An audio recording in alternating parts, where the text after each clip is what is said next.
Thank you for tuning in to the best parenting show on the internet, Post Daily Dose. It's the Post. It's the Post. It's the Post. The Post Daily Dose. It's the Post. It's the Post. It's the Post. The Post Daily Dose. It's the Post. It's the Post.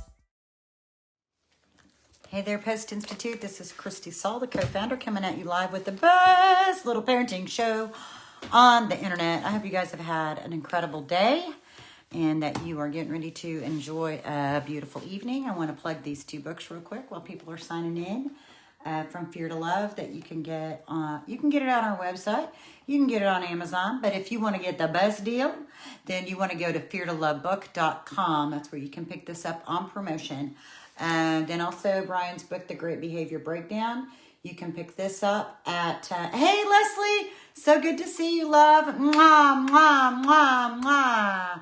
You can pick this book up on Amazon or at postinstitute.com. And then we've got our workbook, the Fear to Love workbook, which is an incredible, oh my God, that's so good, so good, so good. We have it as ebook currently on our website. You can get it on Amazon in the print version. Man, you guys are sending me those hearts. Woo, that just feels so good. Thank you so much for edifying me and building me up. I love the way that feels. My goodness, my goodness, my goodness. Whew, who knew I was so easy to just uplift? That is so great. Hey, Lisa, great to see you. So the workbook you can get in print on Amazon. On our website, we have it on ebook currently, but soon and very, very soon, I will have printed copies that we'll be able to ship out straight to you. We'll put together a little bundle. So thank you guys for joining me this evening. I had somebody write in with what I thought was just a beautiful, she just shared beautifully about, trying to move. And hey, Debbie, so good to see you too. Tell Steve I said hello. So the question, what she shared was how they try really hard to step outside of the paradigm of consequences and rewards, but then they just kind of, slide back into it. And she talked specifically about, sorry, I'm having some problems with my chair here. She spoke specifically about, hey, Pam, about how, especially with chores, they slide back in because they're having a hard time getting their kids motivated to do chores. And so she explained that, they'll go back and forth from giving allowance for doing chores, and that motivates for about a month. And then, my battery's low, so while I'm talking, I'm going to plug in. Sorry, you guys. Welcome to the real world of Kristi, Saul. We're just going to get this figured out. There we go. That should do the trick. And that's just such a common thing, right? Like we try it. Like, okay, I'll give you an allowance for it. And that works for about a month. And then, they lose interest in that too, because we got to find other ways to motivate. We got to get underneath the surface a little bit more. And then there was another part to her question. And that part of the question was, and how do you teach about the value of money? So if you're not paying them to do chores, how do you teach about the value of money? So it's rich, isn't it? So I had completely forgotten. That in the Great Behavior Breakdown, there's a segment that talks about chores. In fact, it's chapter 5, Aggression, Defiance, and Chores. On the website, we have this book put together we call it the Great Behavior Breakdown Bundle. And it has this book. It has a very simple workbook. So not as good a workbook as this one, I'll just be honest, as the Fear to Love one. But it is a good workbook. And then it also comes with digital recordings. When we first did it, it was literally 13 CDs addressing 27 different behaviors. It's now all digital. So in digital format, we have these audios that you can download and listen to, that Brian goes through literally 27 different behaviors that are very common for children who come from tough places. And he talks about the root challenge, and he talks about solutions and a lens that we can use to understand. So I pulled out the book and I I read through the part about chores and everything we've talked about. I just feel like I'm brilliant. No, I probably remembered what I read a long time ago. I just didn't realize where I remembered it from. But what he reminds us in here is, first of all, we can assign a chore. I thought this was beautifully said. He said you can assign a chore based on chronological age. For example, if you have an 8-year-old, your chore, then you give that 8-year-old the chore of washing the car every Saturday. You can choose a chore based on chronological age, but your expectations, ooh, that's a good one. Your expectations for how they do the chore has to be based on their emotional age that's presented at the time. You could give a 3-year-old the chore of painting their bedroom, but you better expect, a 3-year-old result, right? You could assign just about anything as a chore, but the expectation of how it's going to get done needs to be through the lens of what their emotional age is at the time. And that varies. When we stress, we regress. So let's just go ahead and read a little bit more about that, because he kind of goes into that. He talks a little bit about things for us to think about. Let's see. The first question you must ask yourself is, are my expectations for chores in line with my child's emotional age? But this is just the first piece of the puzzle. The child may still go into overwhelm and threat when asked to do chores. So the next question to ask yourself is, what is my reaction when the child becomes defiant? Chances are you move into stress as well. Well, yeah, of course. That would just be natural. I mean, it'd be hard to stay 100% calm, have no it may not be that you get a complete amygdala hijack where you're just completely overwhelmed, but there's going to be a stress response. There's going to be some bubbles. That's going to happen. So what do you do? What's your response when the child becomes defiant? Chances are you move into stress as well. When that happens, you move out of a place of regulation, emotional regulation, which also moves you out of a place of understanding. From that place, you can't begin to comprehend the overwhelming negative messages that the child receives when you simply say, turn off the TV and go upstairs and make your bed. Number 1, think about the TV going off. And if they are regressed, then that also means, last night when we were talking, I read back through the comments and someone had mentioned, my child won't get this because of executive functioning issues. When we stress, we regress. Emotional regression also means that our thinking is distorted and confused. Our short-term memory is suppressed, and it is difficult for us to be able to have any rationale and logic. For children who come from tough places, when we stress, we regress. And think about there's those funny memes that we see. It's a set of them that they floated around Facebook for probably 3 or 4 years, and it shows the 2-year-old and younger, and they're like super upset because because the man on the TV won't let him have a bite of his hot dog, or because you won't let them eat the sucker, and then you see a picture of the sucker and it's covered in dog hair, or you won't let them eat the dog food out of the dog bowl, because little children are very concrete in their thinking. And it's hard to believe, but it is truth.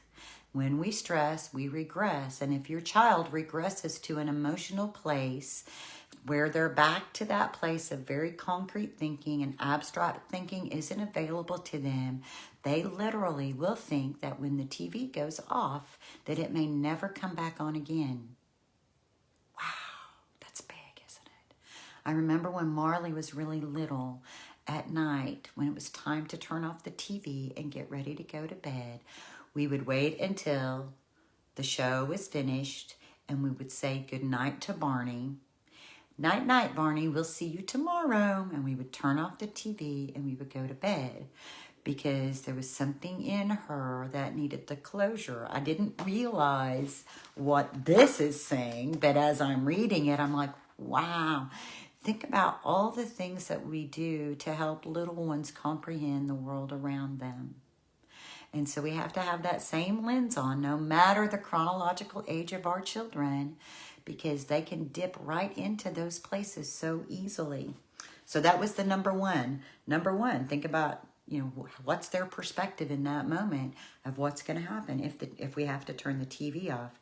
Number two, think about the transition of moving away from the TV and turning around and going upstairs to make the bed, because we know that children who come from tough places, they have a really different, it's like their brains just really get locked in to whatever it is in that moment, and to request a transition. And I've seen children struggle with transitioning between a red crayon and a blue crayon. So I know transitions can be really difficult. So then we're asking for this big transition. So that's a big deal. Number three, think about the fear of what may happen during that transition of going upstairs, from upstairs to downstairs. Number four, think about the prospect of moving into the upstairs room, looking at the bed and having the thought, what if I don't make up this bed to mom's expectation? What might happen then?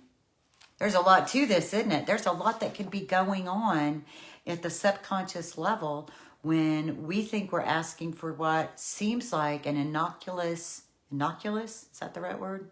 Innocuous, I think.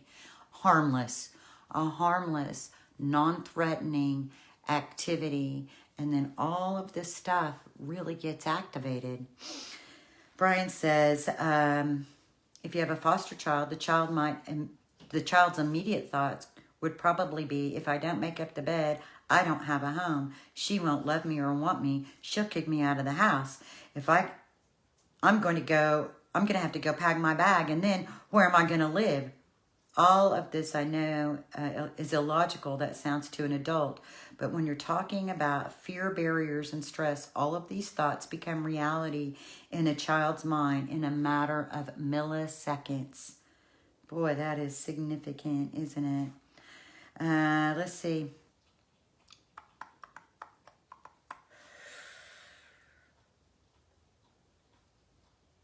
I probably should have read the whole thing a little more clearly before I jumped on. I was scanning. One of the things he suggests is things like, when the show gets over, so like you notice that your child's in the middle of a show or a YouTube video or whatever, once that show is over, to say, come on, hon, let's go upstairs together and make your bed. Come on, son. Come on, daughter. You grab the bathroom trash and I'll grab the kitchen trash or whatever, and we'll go out together to take the trash out. Oh my gosh, just saying that. Wow, that just brought back a really interesting memory, because I told you guys the other night I grew up in the country, right? So when I had to take the trash out, sometimes it would be at night, and it was scary. Oh my gosh. Oh, I mean, I would put it off, and then it's like I'd have to do it, and it would be like the scariest thing in the world to go out there in the dark, in the dark, to take the trash out. Oh my gosh. I'm thinking about my nephew. That was his job, and for a long time it was really hard for him to do that, because there would be so much fussing around it, like how to do it. Like he's saying, what happens if I don't do it right? Then they're going to come in and correct me. So those things that we talked about in the last couple of nights about how we approach chores with them to make it a relational activity, not an assignment for them to do by themselves. They'll initiate doing it independently when they're ready. And they might not be ready until they're not even living in your house, and that's going to be okay. But for it to be something that you do together is going to be your best bet. And it's not like I'm going to do this and you're going to do that together. It's like we're both going to wash dishes together. We're going to pick up the living room together. We're going to do this together. We're going to clean your room together. We're going to, so to make them together activities, and to know that relationship is really way more important than getting the tasks done. So now I'm going to tell you some stories all around this. When we all had the group home, we had the most success in getting everybody engaged in doing chores together when it was part of the routine of the home, so part of the culture. And so we'd wait till about 11. So what we found in that environment was really interesting. 2 o'clock was the sweet spot for everybody being ready to actually go out and do something. And so really no matter what, even if we weren't doing chores, they would have just been laying around the house because for whatever reason, 2 o'clock was like the bewitching hour. Like, okay, now we're all ready to go do something. We just needed to lounge around the house for Saturday morning. So we'd let them just chill and lounge around, have a little breakfast, do whatever, kick back until about 11. And then come 11, we'd put on music. And everybody just pitch in. You know, we'd have enough adults where we'd be like, somebody be upstairs, somebody be downstairs, and we'd just be all working together, getting things done. And literally within an hour or less, pretty much all the chores would have been taken care of. And so we did it as a group. And so then when new people came into the group home, because it was the culture, it made it really easy for them to just kind of join into that process. It was like, you know, this is just what we do. So that made it a whole lot easier for it to just be the culture. Now, I forgot when I was telling you about any time I've ever used consequences and rewards, I forgot that there was a brief time when I paid my son to go to school. And here was the reason why. He was at high school age and he really wanted to go to public school. He had not had any of those kinds of experiences in his life to that point. And so I wanted him to begin to have the understanding of, like, when you have a job, you get up and you go to work and you get paid for going to work, because he grew up in a different country.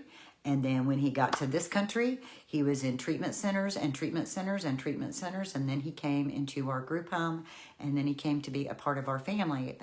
For a time frame while he was in our group home, I paid him a weekly amount of money based on the number of days he went to school, because I wanted him to have that framework of understanding, because he had not lived that. He had not experienced that, which then makes me think of some other families that I've worked with and conversations we've had about stuff like that in general, meaning if you're raising a child who has been institutionalized, that is a significantly different lifestyle than living in a family home.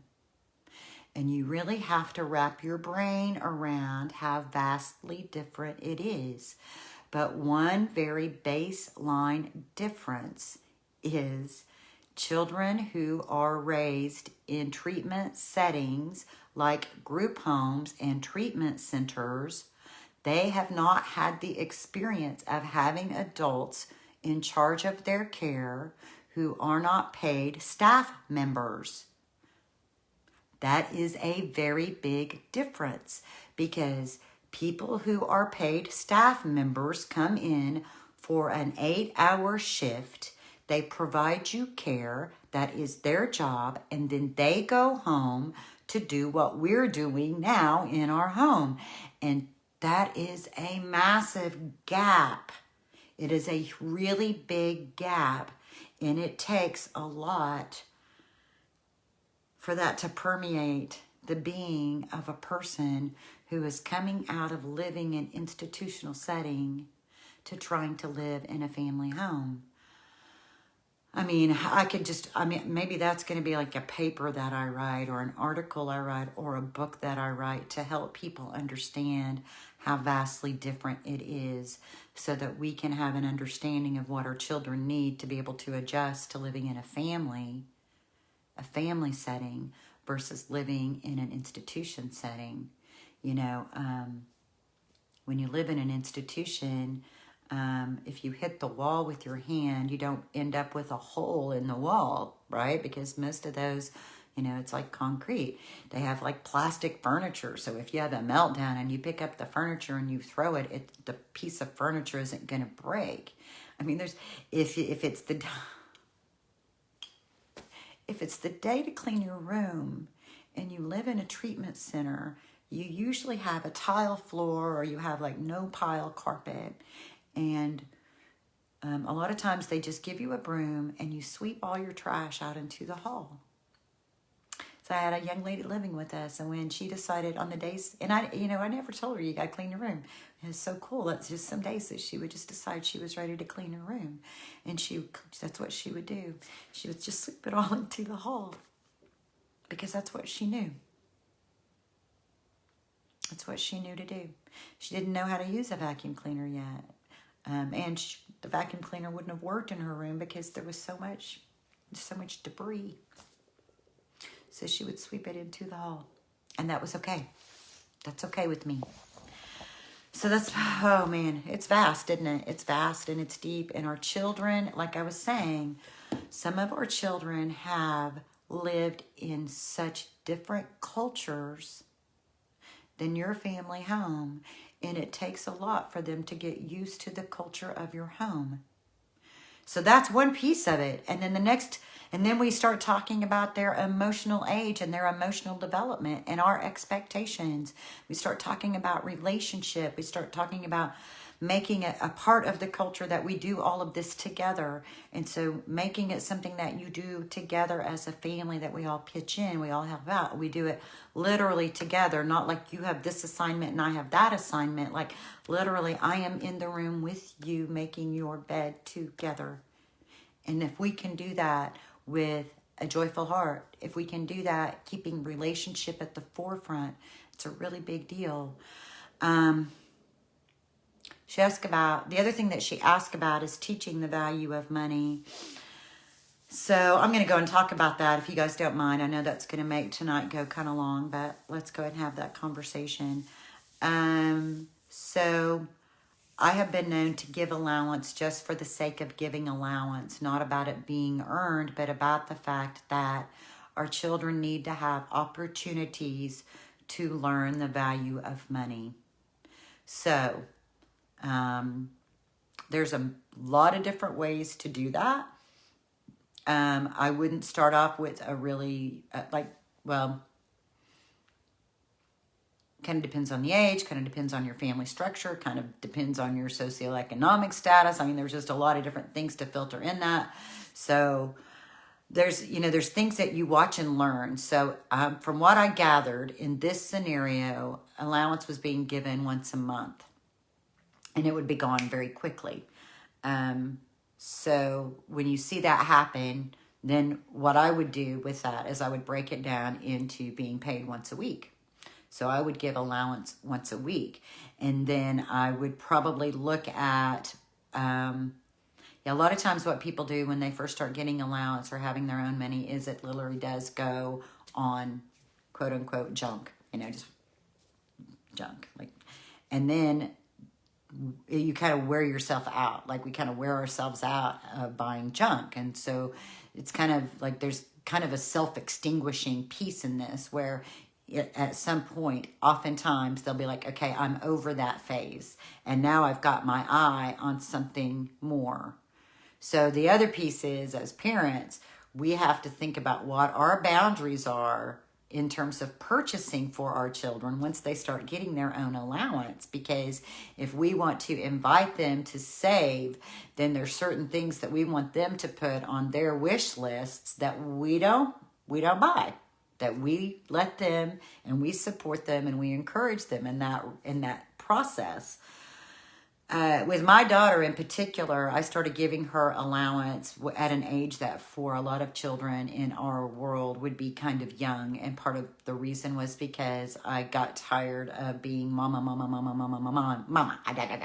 I don't want to make every decision about whether or not we're buying something or not.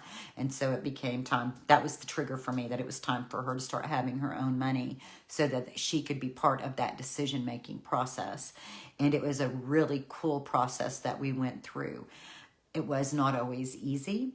I can remember the very first buyer's remorse experience that she had, and she had a huge meltdown because she bought a game and then realized she didn't really want the game and she didn't like the game, and now I've got this game and I don't like it. I'm not going to have any more money to buy another game.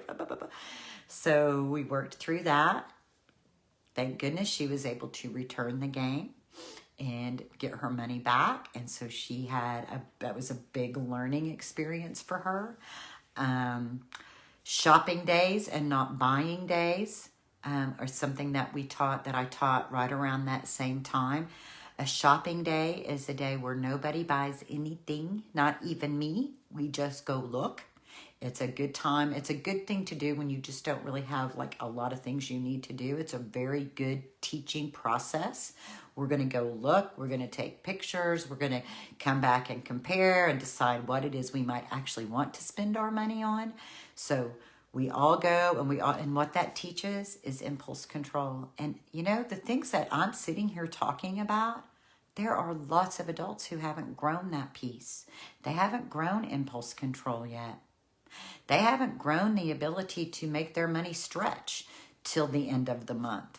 And so it's all very interesting to think about, isn't it? And then, honestly, there are some people who are, they're out there and they're employed, but the wage that they earn is literally not enough to last for an entire month and pay their utilities and their bills and their rent. And so there's a lot, it's pretty complex, isn't it, to just think about all of that in the big picture.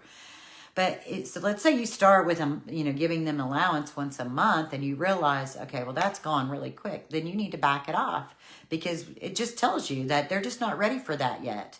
They're not ready. They don't have that amount of impulse control yet. The impulse control, self-control, for people who are biblical, I just want to remind you that self-control is not something we are born with, and it's not really part of our flesh. It is a gift.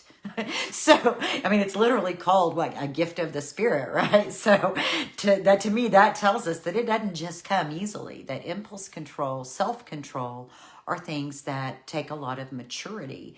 And so we want to try to set them up for as much success as possible. So, and it may be that, okay, so even at a week, by the weekend, they're out of money. So then you just start breaking it down to what can they handle, And so Debbie said, fruit of the Spirit. Thank you, because you guys know, forgive me. Forgive me for misquoting. Forgive me for not knowing as well as I should know. I'm still learning. But to me, that says a lot, that in a book that is as read and as followed as the Bible and as that faith goes, that self-control is considered a fruit of the Spirit. It's not just something that us as humans in our fleshly ways come by easily. So it takes a lot of maturity. Having self-control, having impulse control takes a lot of maturity. Having shopping days but not buying days are really good ways to train ourselves in a way that just because we see something, we don't have to buy it. That it's okay to wait. It's okay to hold back. It's okay to save. It's okay to have discernment. It's okay to come back home when we're not in an environment. And see, these are things that I actually talk to my children about. It's like, don't you know that marketing does everything in the world to try to get your money? That's what they're all about, because they're trying to make a living. That's just okay. That's the way it is. But we have to have wisdom enough to be able to be like, okay, I need to not make a purchase in this environment, because I can feel my brain is like, woohoo, we're in party town, right? And so that's when my brain's like, oh yeah, I'm in party town. That is the last time I need to buy. That is absolutely the time that I need to just go, okay, well, that's all very interesting.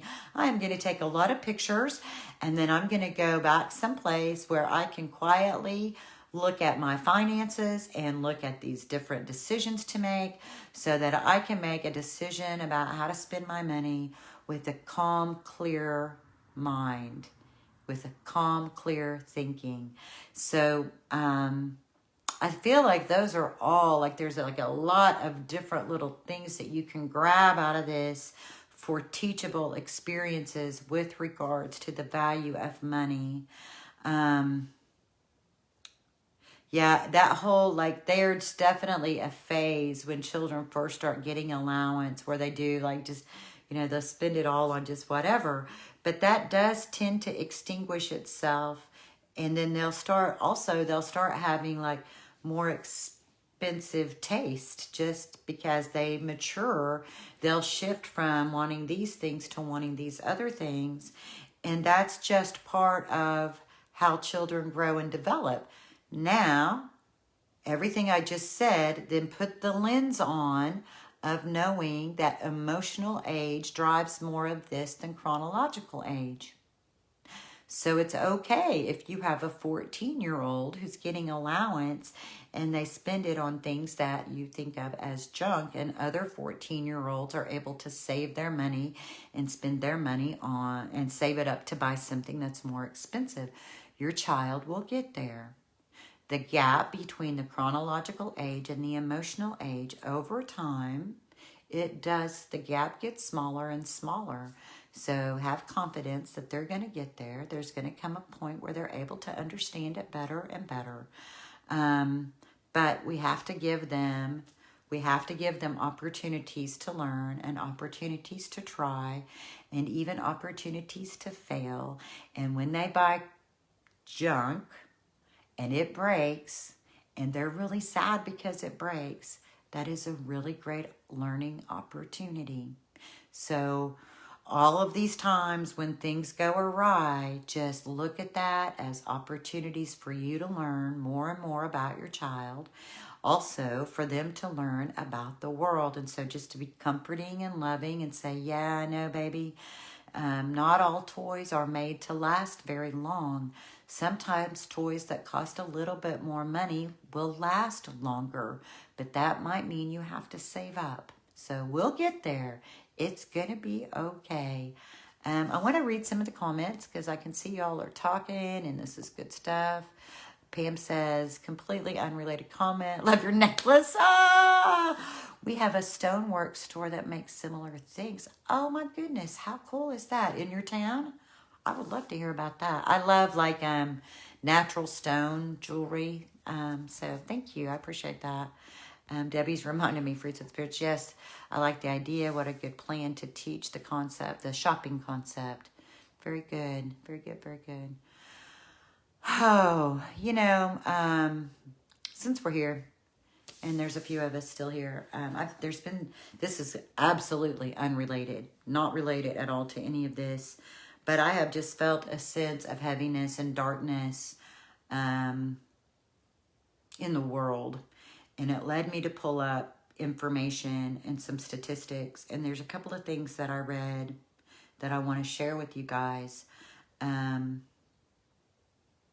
second leading cause of death for children under the age of 2 is homicide.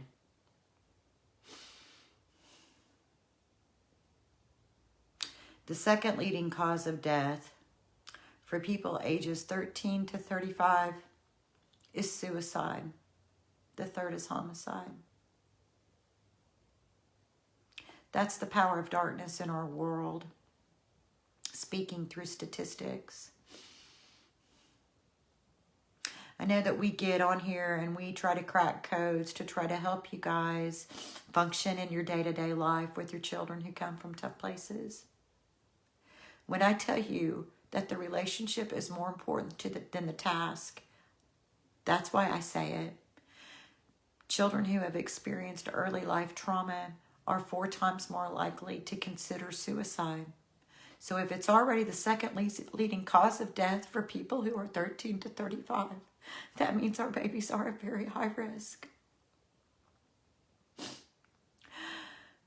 Yeah, it's important that they learn how to take care of their house, and it's important that they learn how to have relationships. Them feeling your love is so much more important than how they take out the trash, how their bed looks, or whether or not they get the dishes done. It's so much more important than whether or not they make A's and B's on their report cards. It's so much more important than whether or not they made the team. There's so many things that are so much more important for our children to feel from us than our disappointment in their lack of perfection. We are all human. We are raising children who have already experienced darkness in their lives. So it is so important, above everything else, it's so important for them to feel the love that we have for them. It is so important for us to let go of all these things that are not that important. We can turn the socks into the living room into life and death. Literally. Let it go. It's not that important. Them feeling the love that we have for them is the most important thing that you can give to your children. Everything else will come from that. Everything else will grow from it. It may not grow from it right here under your roof. It may not grow from it in the next year, but I'm promising you those seeds of love, Brian calls them love weed seeds. And we call them that because weeds will grow. Weeds grow. Weeds grow all over the place. So you scatter those love weed seeds out all over the place. You cannot love your children too much. You cannot love on them too much. Let the love you have from them shine from your eyes. Let it radiate from your heart on those tough, tough days. And I know sometimes, especially when you have lots of littles, I know sometimes it feels like just chaos. It feels like sometimes they fight each other because they're so fearful that there's not enough. They come from a place of lack. And we have to remind them that they are now in the place of plenty. There's plenty of love. There's plenty of back rubs.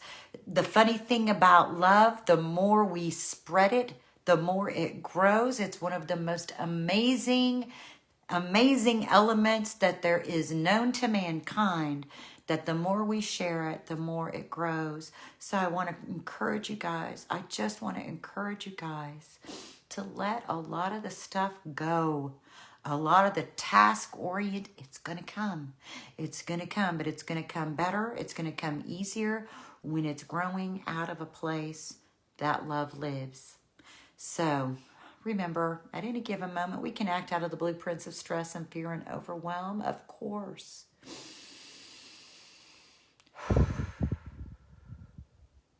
But we can take 1 to 2 to 3 to 10 to 30 deep breaths.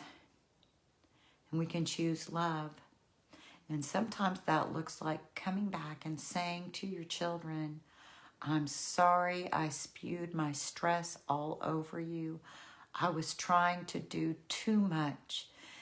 Can we just lay here for a minute and snuggle together so I can remember how much we all love each other, because I love you so much. You didn't deserve that. Sometimes that's what it looks like. Thank you guys. I know you all strive day in and day out to help your babies feel that love. I know you do. And I appreciate you so much. I appreciate all that you do for your children. Much love to you all. We'll see you guys tomorrow.